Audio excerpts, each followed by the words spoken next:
making him an educator. 2 of his 26 books were #1 bestsellers on the New York Times and the London Times, making him an author. He was a distinguished military graduate in the Army Intelligence, a commander in the U.S. Navy, was a recipient of the Lone Sailor Award along with Roger Staubach, and most recently had a Navy ship, the USNS Robert Ballard, named after him, making him a military officer with 30 years of service.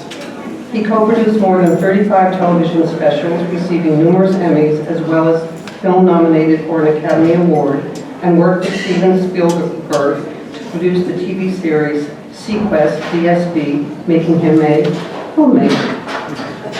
Born in Kansas, raised in California, and now lives in California, where he was in Connecticut, where he was inducted into the Connecticut Hall of Fame along with Mark Twain, Paul Newman, Katharine Hepburn, makes him a 13th generation American. He received the National Endowment for the Humanities Medal in the Oval Office from the President of the United States, along with Hal Holbrook and John Updike, making him a humanitarian of great distinction.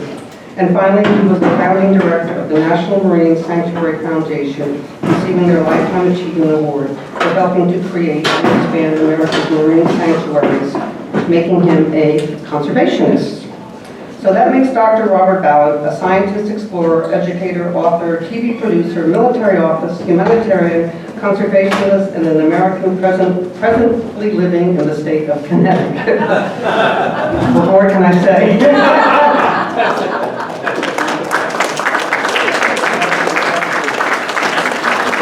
Well, now I'll just take any questions you might have. All right, I'm going to blast through for what? 20 minutes. And then I know you have all sorts of questions about global warming, climate change, Titanic. We'll hold those till we get to the Q&A.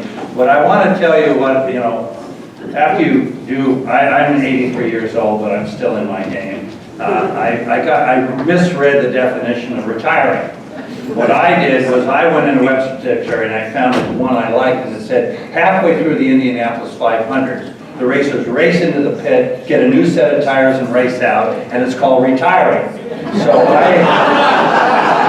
my country has just come to me and asked me to launch a whole new program that will run for at least the next 10 years. So here we go. We all know this beautiful planet that we live on. And as Mary said, I was born in Wichita, Kansas, about as far away from the ocean as you can get. I'm 13th generation American, but the first of my family to go to college.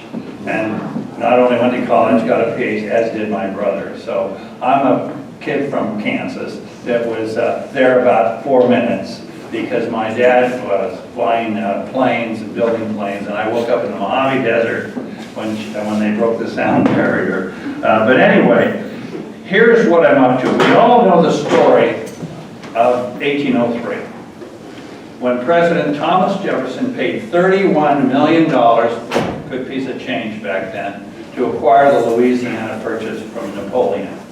The French had finally, due to riots in Haiti, isn't that amazing? Due to riots in Haiti, had finally given up on ever thinking they could colonize the Western Hemisphere. He also had picked a fight with England and lost, and he had to pay a war debt. And he came to Jefferson and said, have I got a deal for you? I want to sell you the Louisiana Purchase, which doubled the size of the United States. And most historians will tell you that the acquisition of the Louisiana Purchase in 1803 changed the entire economic engine of our nation and made it the great nation that it is today. Pre-1803, slavery in the South, raw materials and shipbuilding in the North, and marginal farmland in the middle. But when we acquired the Louisiana Purchase and sent Lewis and Clark to go and find what we own, it was a vast acquisition for our country. All sorts of things began to happen. The discovery, most of our national parks are in parts of the Louisiana Purchase. all the farmland, ranch land, discovery of oil and gas, mineral resources, and on the list goes, will really fundamentally change our nation's economy.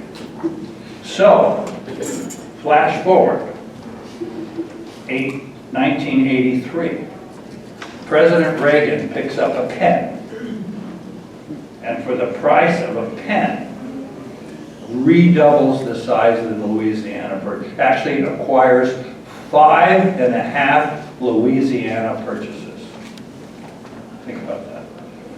5.5 Louisiana purchases at the stroke of a pen by declaring U.S. jurisdiction over all lands 200 miles from our shores.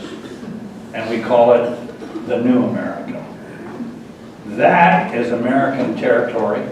And if we can prove our continental shelf goes beyond that 200 miles, particularly up in Alaska, where there's $1 trillion of oil and gas, if we so choose, you expand the amount of real estate that we own.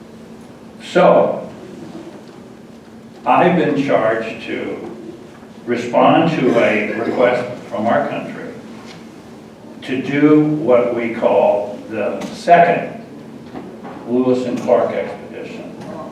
But since 65% of my team are women in positions of leadership and authority, I call it the Lois and Clark expedition. Now the women applaud, and I look at the men and I go, remember who Clark was? Clark Kent. But anyway, so I put together a team of explorers across our country. And I was given the very same orders that Thomas Jefferson gave Meriwether Lewis. But I was commander in the Navy, and he was a captain in the Army, along with Clark, who was a lieutenant. And we were given the same orders. The object of your mission is to explore for the purpose of commerce. What will this new tapestry look like? What will this new America look like? It'll be very much like the Louisiana Purchase. There'll be marine protected areas, there'll be all sorts, the whole thing now is in play. But as I tell my graduate students, if you're going to serve society, you cannot have a vested interest in the answer. Your job is, and I'm old enough at 83 to remember Dragnet. When Sergeant Friday showed up at the crime scene, took out his little pad, licked his pencil and said, just the facts, man. So I may have a dog in the fight, but it's not my job to talk about it. My job is just the facts, man. And so I've assembled an amazing team to find out what we don't think about it. 52% of our country lies beneath the sea, and we have better maps of Mars, Venus, and the other planets of our solar than our own planet. Restate that. We have better maps of Mars than 52% of the United States. Really? Yes. So, what are you going to do about it? Well, so I acquired a ship, and a little quick story. When I'm dyslexic, and so I see things. I'm not a big reader. And so when I was 12 years old, in 1954, Walt Disney produced the movie 20,000 Leagues Under the Sea. And I went and saw that movie, and I came home, and naturally, your parents always ask, what do you want to be when you grow up? And I said, I want to be Captain Nemo. Now, they didn't laugh. I'm sure they went into the other room and said, Houston, we got a problem here. But my parents, you should never squash a child's dreams, even if they're ridiculous. You work on them. And so my parents said, well, tell me more about Captain Nemo, the submarine. named the Nautilus. And the Nautilus explored beneath 20,000 leagues was this way. A league is what the Roman legions can march in an hour. Okay, so 20,000 leagues is 20,000 times 4. And my ship is now gone more than 20,000 leagues in the ocean. And I'm going on my third 20,000 leagues. But anyway, and they said, but the Nautilus, the submarine was more than a submarine. Yeah, it had windows. And if you remember in the movie, 20,000 Leagues, when Kirk Douglas, who was called Ned, was hired to kill this monster that was sinking British warships. And there's a scene in the movie where he's standing up on the bow with his harpoon. And he sees this monster right at sunset coming at him. And he throws his harpoon and it, bing, it bounces off the top of the Nautilus. And the Nautilus had a raked forehead. And it submerged and raked underneath and sank the ship. The next morning, scene switches, and Ned, Kirk Douglas, is treading water in the middle of nowhere. And he sees this object on the surface. And he swims over to it, climbs aboard, and there's no one in the submarine. He goes down to what is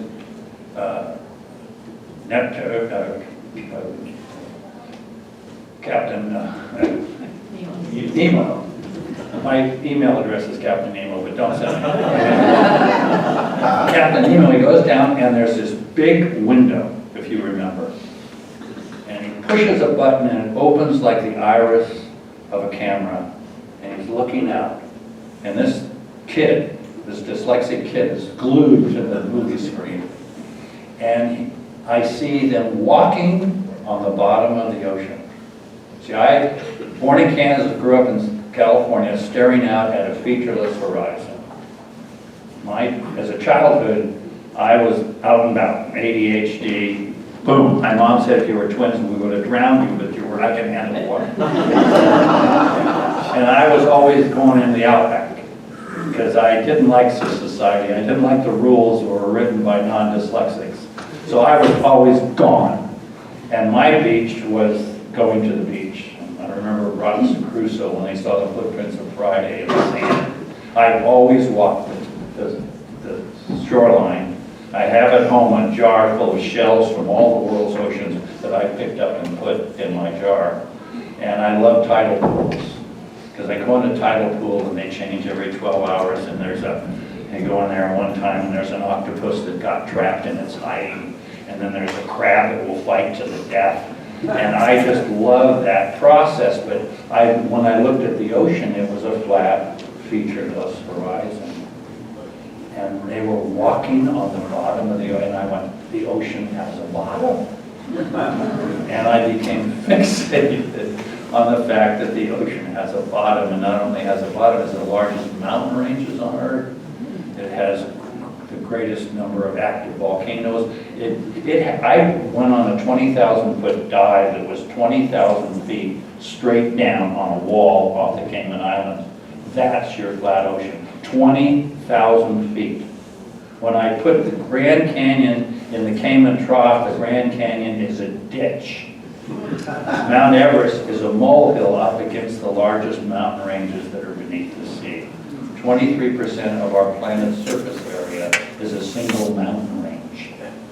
And I was the first to enter, and I entered it after the astronauts walked on the moon. We sent astronauts to the moon and they played golf up there before we went to the single largest mountain range of our own planet. So, I've now been charged to boldly go, I love this, boldly go where no human has gone before in America. Think about it. I started going to sea when I was 19 and 17 actually, in 1959. And I've been going to sea all my life since, taking, as you'll see, my wife and family with me. Barbara's been to sea a lot with me.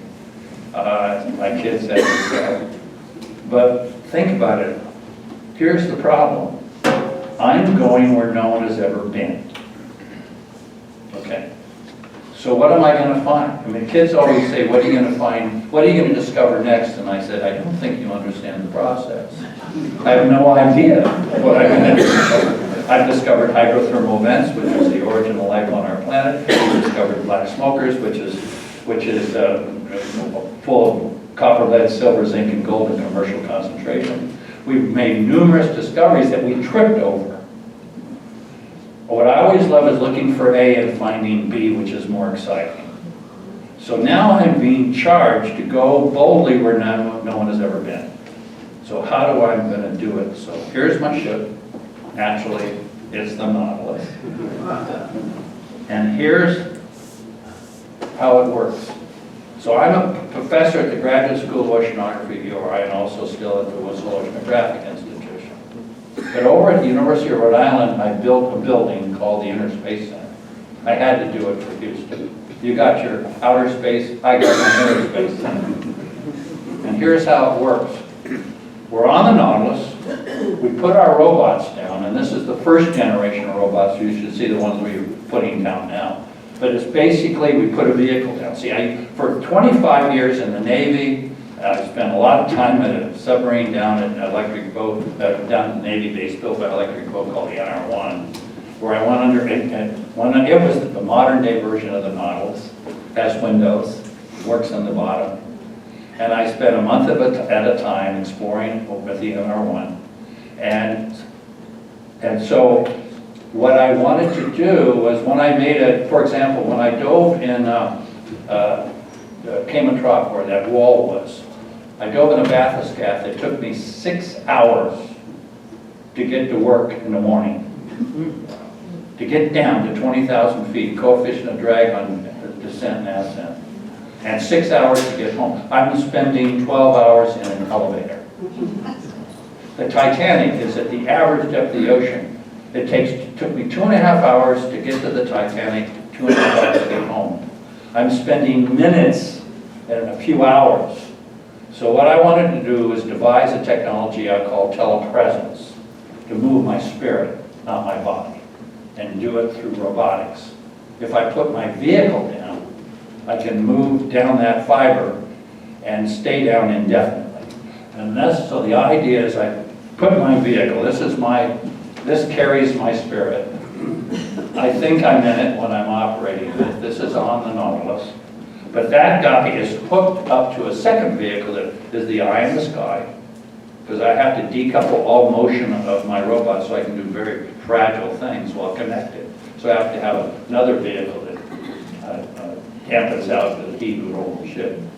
But it gives me the eye in the sky. That's my command center. So the front row of the command center is tactical. Navigator, pilot, co-pilot, and video engineer. The back row is the scientific team. But on the lap of the watch leader are doctors on call. So we're running the ship like the emergency room of a hospital. During the Vietnam War, we knew if we could get a guy out of the battlefield quickly on a helicopter, we had a chance. So we need to move bodies fast. So the idea was, in that book are hundreds of scientists across the country who have volunteered to be called when you make a discovery. Now, experience teaches me I make them all at 1 o'clock Sunday morning. I don't know why there's something magical about Sunday morning when I make my discoveries. Titanic, Bismarck, whatever. So there's this list. So is it geological, biological, archaeological? There's only one thing in the book I get personally, that's the UFO when we find it. But anyway, we have all of these experts lined up to answer the call. So you're an expert in biogeochemistry or something. We discover something that you're in our book. So we're going to call you Sunday morning at 1 o'clock, and we're going to wake you up in bed. And we promise you one-way video.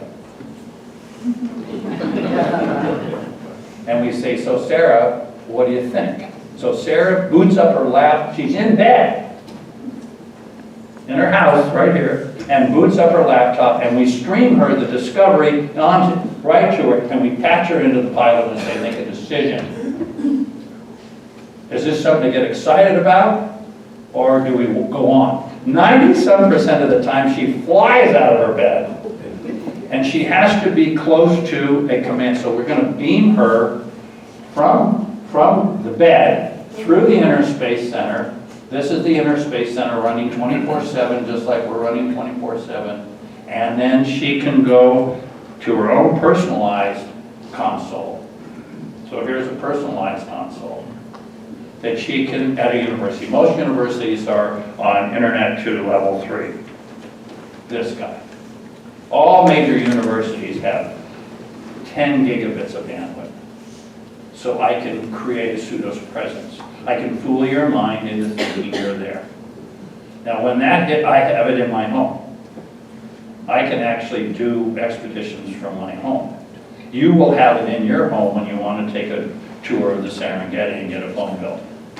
Electronic travel is here now, and I'm talking a few seconds about it. But anyway, moving on. So then we go out to the people that are patched in, but now we're adding force multipliers to the battlefield. We always have a saying that in oceanography, two cables in the water is a knot. But now we're using autonomous vehicle systems, including autonomous. We're now building ships that have no humans on them. We have a submarine hunting ship built, designed or prototyped by DARPA where there's no humans on it. Humans are still in the loop for the moment. This whole AI thing, oh my God, what have we just gone into? Do you empower robots to kill without permission? We're right there. Bad guys will say yes. So, but here we put these force multipliers in, and we say, while we're prosecuting the present discovery, go find something else. And these guys go out and literally a pack of dogs. Multiple drones, but underwater drones. We're now in drone warfare. It's all about how many drones you own. We can talk about that, which is quite remarkable what we're doing now. But they make discoveries. They then tell us the discovery, goes up on the satellite, we mobilize a team, and we prosecute the discovery, and we're working 24 hours a day. Oops. So let's see. So what's really critical about our program and undersea exploration, and I talked about bringing in everybody.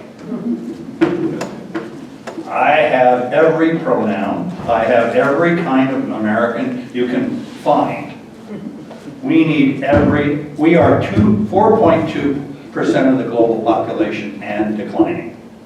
There's a clock on the web. What is the present percentage of Americans in the world? And last year was 5, now it's 4.2 and declining. We need everyone we can lay our hand. We're going up against adversaries like China and economic adversary India, where they have billions of people. And we need everyone. And if you want to discriminate and say women are out of the game, you just lost, we're down to 2%. You want to discriminate against this, we're down to 1. We cannot compete unless we have a population to compete with. And I'm pro coming in, but I want you, coming in the front door, okay? But I'm fearful of losing a brain drain of Americans. So we have a very serious situation we're facing right now. But we need to motivate every person to study harder in school.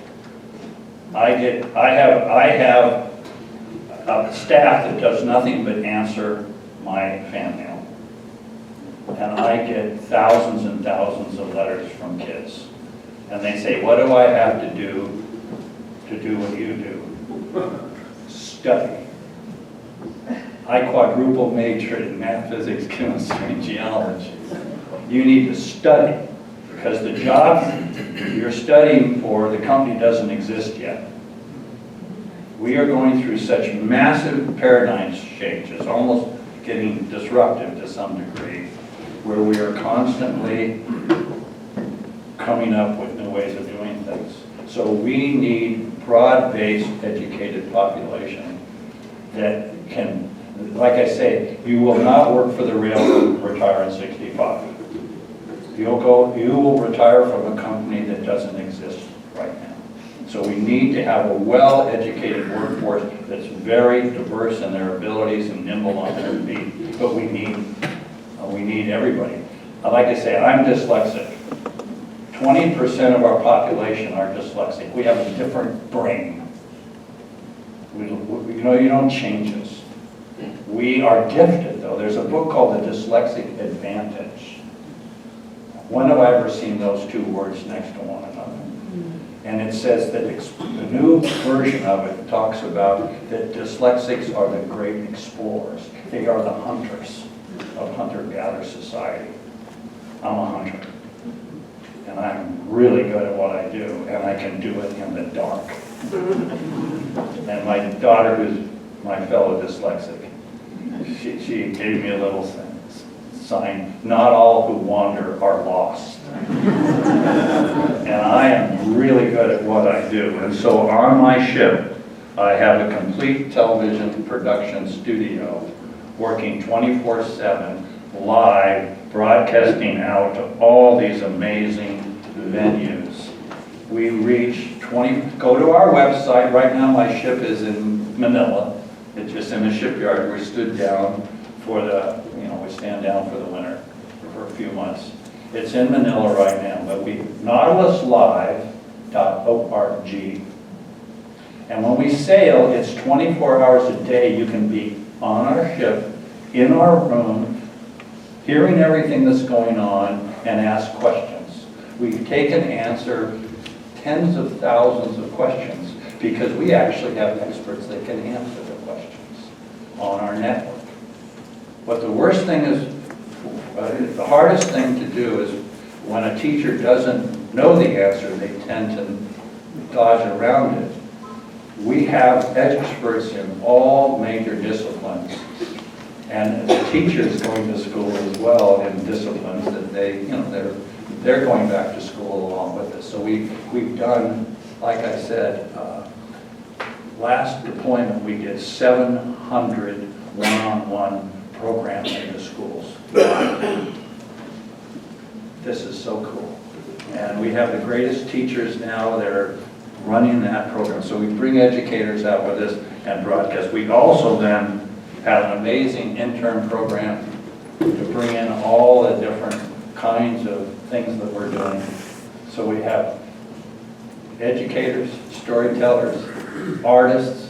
We love STEM, but we love STEAM equally more in adding the arts, because the arts are critical. Certainly for me, the arts are very important because like I say, everything I do is visualization. And there basically is a floating intern program and mentorship program. And there's my daughter, Emily Rose, with a button nose, going on her expedition. And then here she is, loving what she does.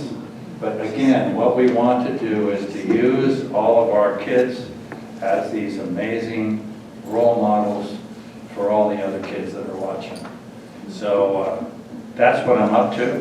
That's what they say, what have you done for me lately? Well, I retooled, I retired, and I'm now ready to go for another 10 years. So are there any questions?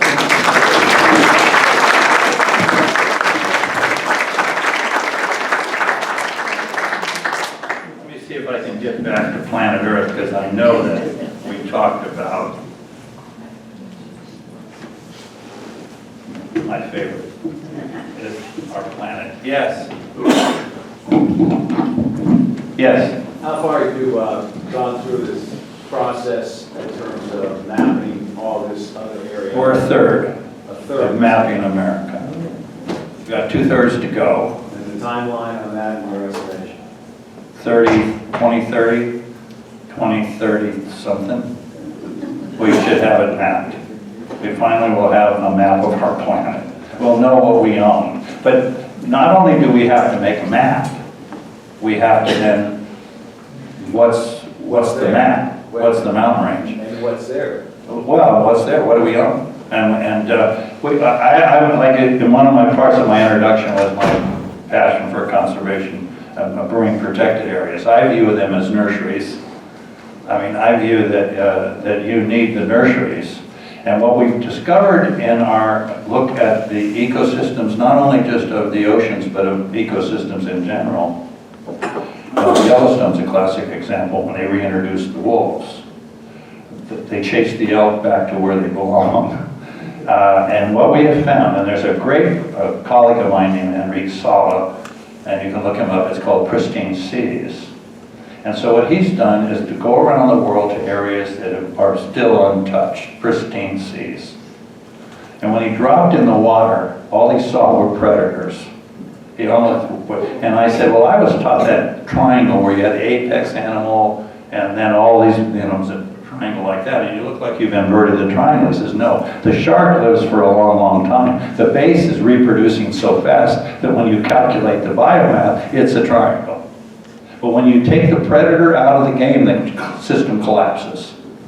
And there's a great show on TV called The Biggest Little Farm. And it's about a couple of hippies who bought some old run-down vineyard, I think, out of Santa Barbara. And they wanted to restore it. And they went through the plagues of Egypt, and it took them 10 years to finally get the ecosystem back into balance. And it finally came into balance when the predators, which were the hawks and the owls reestablished, were in charge of the ecosystem. And we are right now, think about this, we have hunted down and killed 90% of all the top apex fish in the ocean. 90% of all the large fish have been tracked down and hunted and are gone. And that's why the system's out of whack. Until we reintroduce those top predators, the system cannot respond back. And whether it's wolves in Yellowstone, whether it's owls in Southern California, it's the top predator.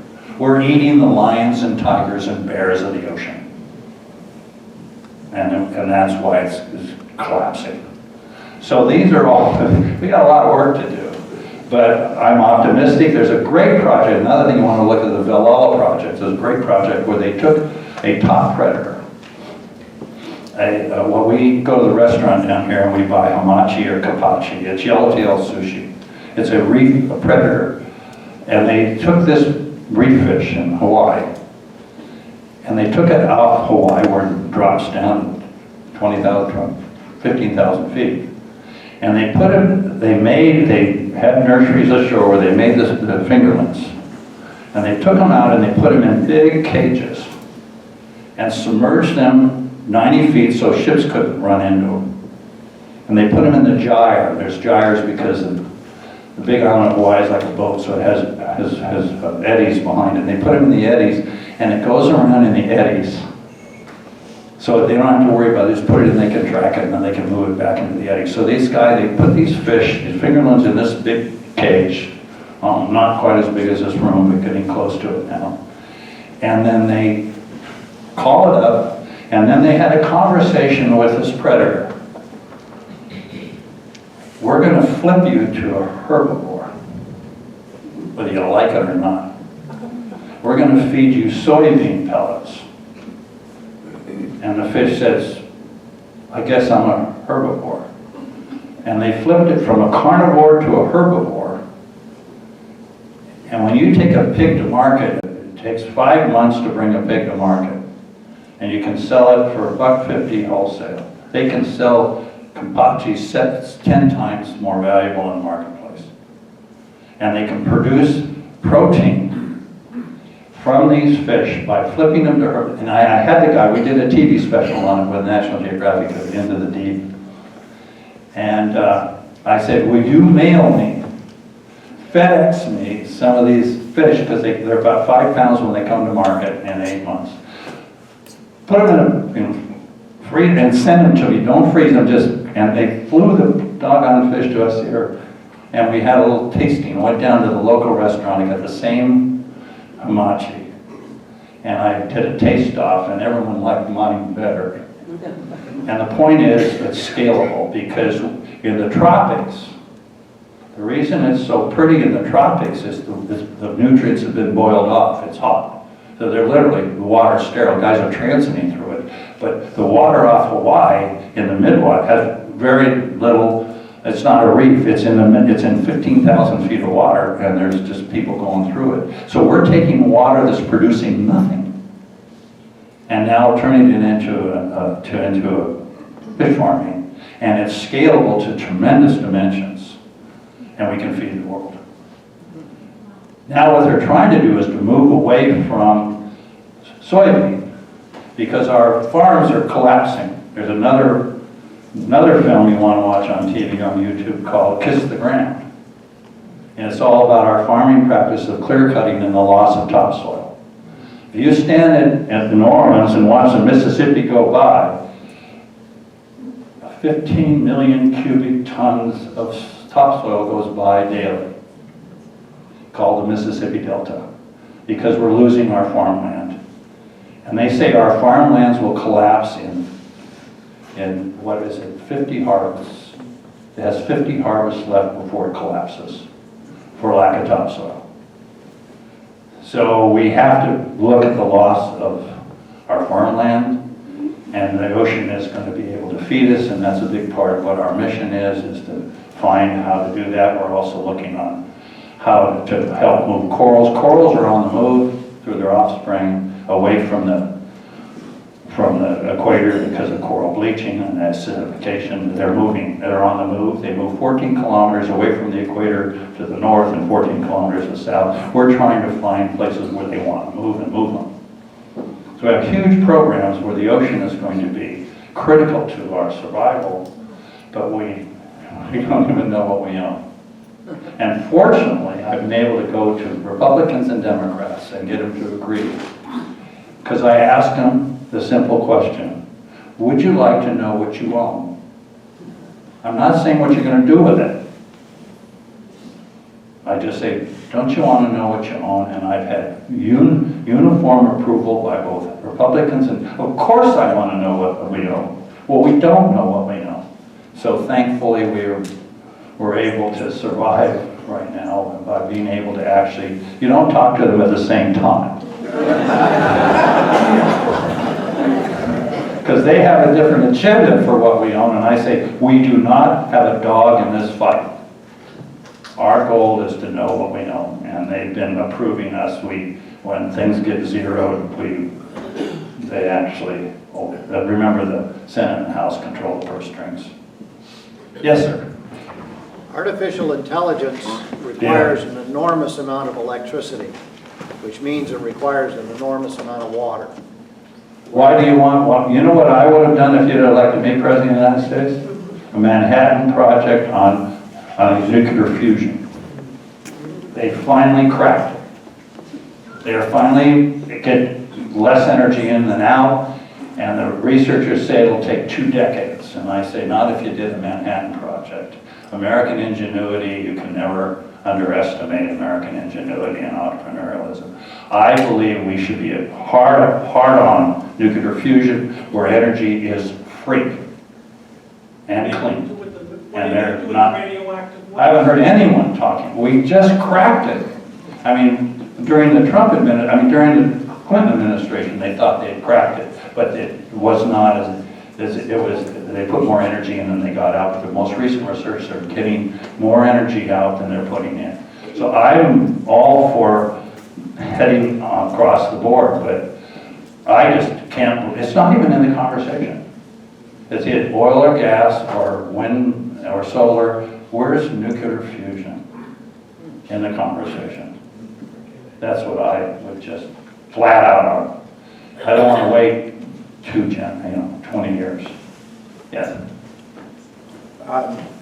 Your mission, if being the same as Lewis and Clark, Yep. was that you explore for commerce. Yeah. Is there any way of exploring the oceans with the thought for avoiding some of the drawbacks of commerce, what we've done to the continental United States and the world over the last 200 or 300 years? In what respect? I'm trying to, Well, are there valuable resources, commercial resources in the ocean? Absolutely. The big issue in mining, for example, that's a very controversial issue going on right now.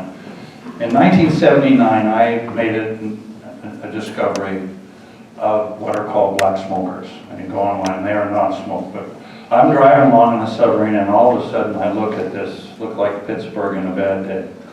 Just look like giant pipes of black smoke coming out. This is what you trip over, you know. I was looking for something else and I went, what's that? So I'm looking, imagine a chimney that's the height of this room and black stuff is blasting out of the top of it. I'm in this mountain range and I told my pilot, I want to find out how hot it is. And he said, I don't. And I said, work with me on this. The problem was, as I got near this guy, it's coming out like a fire hydrant, so you get a Venturi effect. So it's sucking in the water around it. And I'm in a neutrally buoyant submarine, and it's accelerating me, so he's having to power back. But unfortunately, the water going by me is 4 degrees, because all deep sea water is 4 degrees, because that's the densest water, because it falls there, okay, from Antarctica. So I'm in this cold water, and I'm approaching this thing, and he's powering back, and I take the manipulator, and I stuck my temperature measuring device in it, and it pegged off scale. And my pilot makes this great observation, that's hot. And then I pulled my temperature and the whole thing had melted. And my window was plexiglass. And I said, I think we need to back away. It turns out that the temperature coming out of that guy was 750 degrees Fahrenheit, hot enough to melt lead. And I went, that's hot. But what was really interesting was as I looked at this black smoke, the first inch was clear. It was clear. And what I was seeing was this hot water coming up from the magma chamber that I was sitting over the top of was rich in what we call polymetallic sulfide deposits. Copper, lead, silver, zinc, and gold. Pyrite, chalcopyrite, and hydroxysphalerite. So these are ore bodies, identical to the mines, copper mines of Cyprus. I was looking at commercial grade ore coming out of the bottom. Some of it fell down, big piles of it. I mean, it's commercial grade, just scoop it up, it's commercial grade. But most of it went back up into the water column. And then this all comes back down as manganese nodules, it comes back down as cobalt-rich crust, et cetera, et cetera, et cetera. And the big question is, can you mine it in an environmentally responsible way? And so there's huge battle going on. So just last year, so there's 3 kinds of deposits, what you see around the guy, which is, you know, small percentage of what's coming out. The manganese nodules that are out on the Thistle Plains, and then what's coating on old blobs called cobalt-rich crust is like a deep-sea rust. And all of those can be done in a very bad way. So I'm driving along in America, and I come across something no one had ever seen before. We all know what a mountain looks like, right? And a mountain, it rains in the mountain, and then the streams come off the mountain full of dirt. And then they come together, it's called a dendritic drainage pattern, and it comes down and goes down the mountain, you get what's called a alluvial. So mountains under the ocean act just like mountains on land, it's just different. It's a flow. And I saw these little nodules being made. And I was on a mountain that was 150 million years old when it last erupted, and it's dead. And the precipitation of the cobalt-rich crust is so, it's like you have an ecosystem where the little guys are hiding and you cover it with a blanket. and you destroyed the base of the food chain because it's so covered in this molasses over 150 million years. There's no little guy. Therefore, there's no middle guy. These mountains are sterile. And the nodules that are flowing down that grow as they grow are a slow avalanche. You can't have an ecosystem of an avalanche.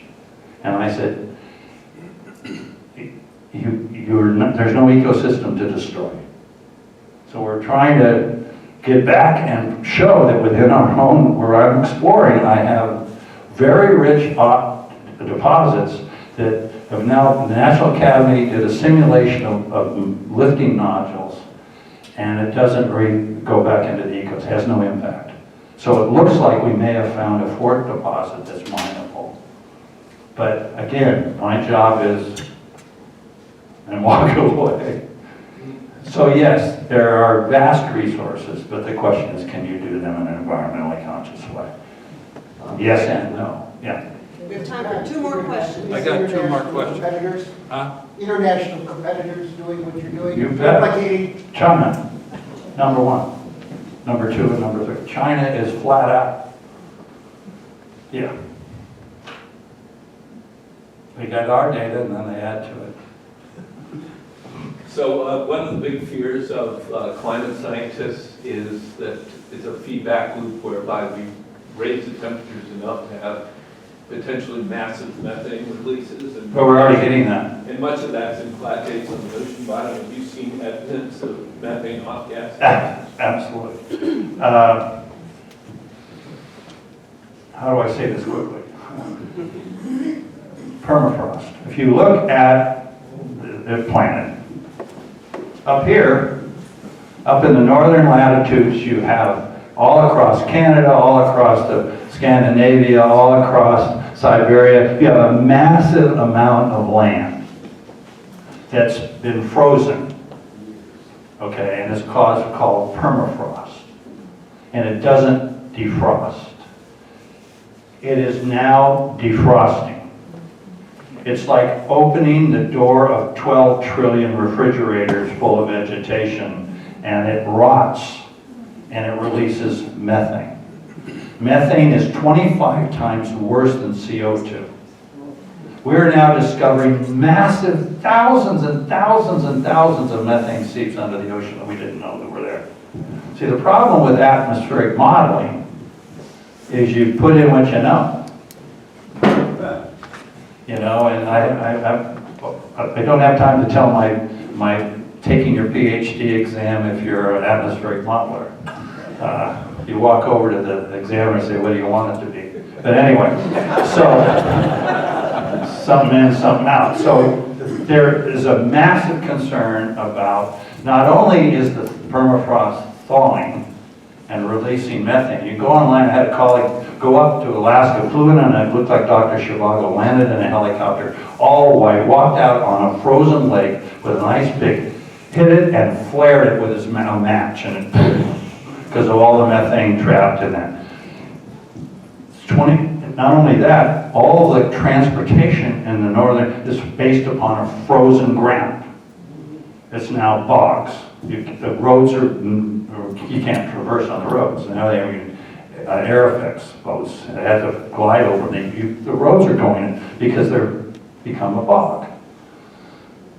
So other than that, it was a great play. But anyway, no, but you know, I'm an optimist that we can actually, but please let the scientists be scientists.